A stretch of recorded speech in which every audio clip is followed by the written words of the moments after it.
All right, I have another video where I just have to absolutely glaze Mayor Brandon Johnson of Chicago.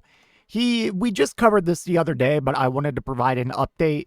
Basically, the city council had passed legislation in pretty convincing numbers to ban intoxicating hemp products.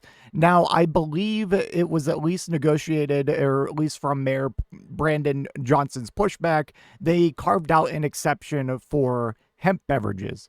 But my boy, Mayor Brandon Johnson, he was like, that's not enough. That's not enough. And he ended up vetoing the bill, and it went back to the city council, and they tried to do a override. To override the veto, they needed a certain amount of votes, and guess what?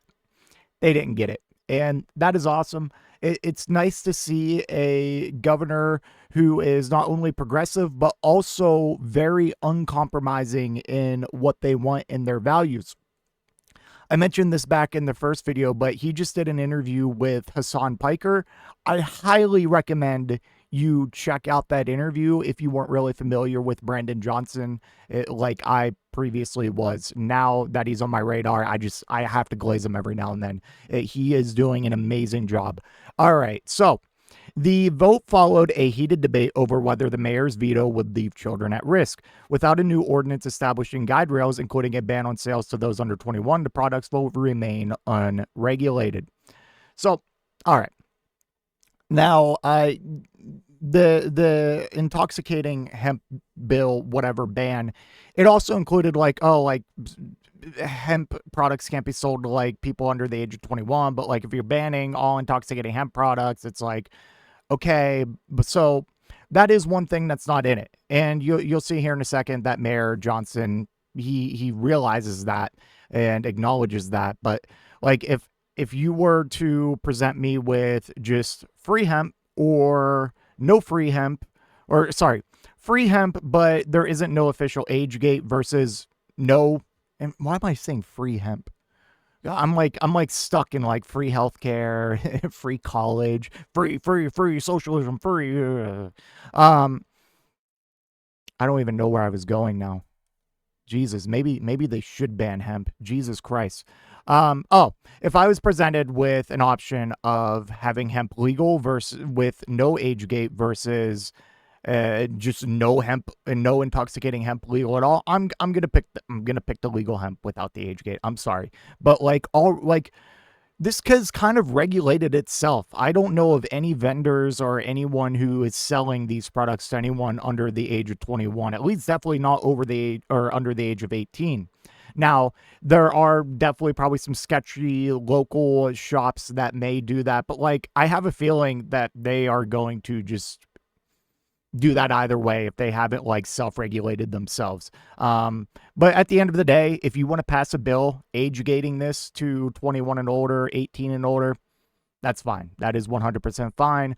But when you couple that with basically a complete ban of any intoxicating hemp, then I'm sorry, you can fuck off.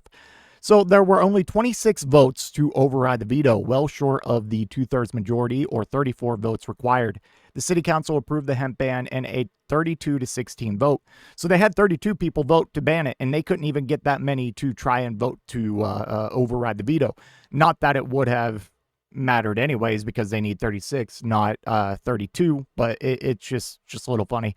Anyways, the city council approved the hemp ban in a 32-16 vote in January after the lead sponsor, Marty Quinn, watered down his initial proposal, including exempting intoxicating hemp beverages from the ban, as I discussed earlier.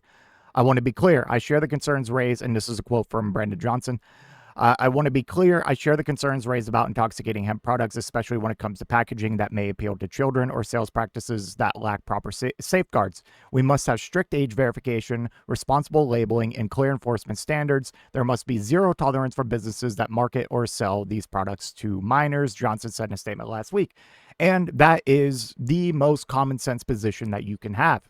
Like, quite literally, like, yes, make sure it's regulated in the sense that we tax it. We make sure it's labeled appropriately. We're not selling it to children.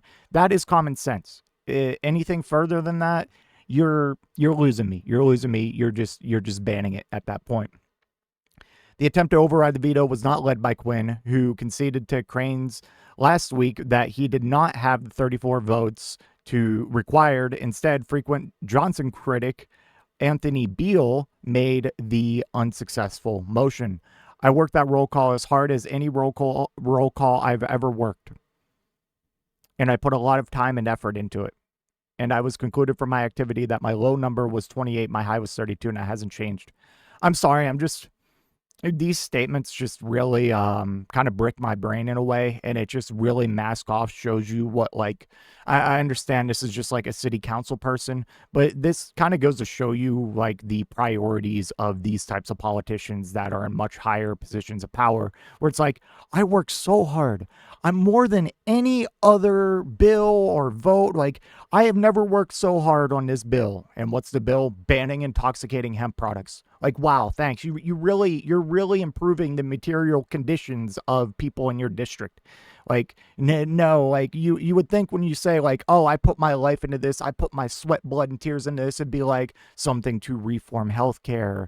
I don't know, help with the homeless issues or infrastructure problems, anything. But it's like, nah, I just put most time ever into banning intoxicating hemp.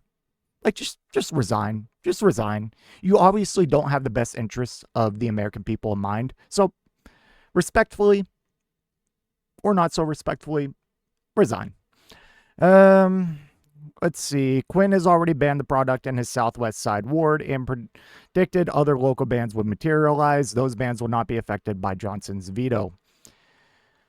Yeah, so I don't know if there's a way Johnson can crack down on that. Like, sometimes it's like, God, it's like US, like, it's one thing going from state to state and different laws and regulations there, and then you go down to like city by city, and now you're having like different districts in each city having like different laws. Like, it's a little much. All right, it's a little much. We need to move towards like a centrally planned economy and just way of doing things. It would just be so much more efficient. It would cut out so much fucking bureaucratic bullshit, but that's not the point of this video. I just wanted to glaze my boy just a little bit. So shout out to Mayor Johnson fighting the good fight and standing on business. Again, highly recommend watching the Hassan Piker interview. Just Google it. Yeah, that's all I have. Let me know what you think in the comment section down below, and I will see you in the next one. If you made it to this point in the video, I just want to give a special thank you. If you enjoyed it, please hit that like button down below, and if you really enjoyed it, maybe consider hitting that subscribe button while you're down there. I want to hear your thoughts in the comment section. I will try to reply to any and all comments that I can. Until next time, watch that video on screen.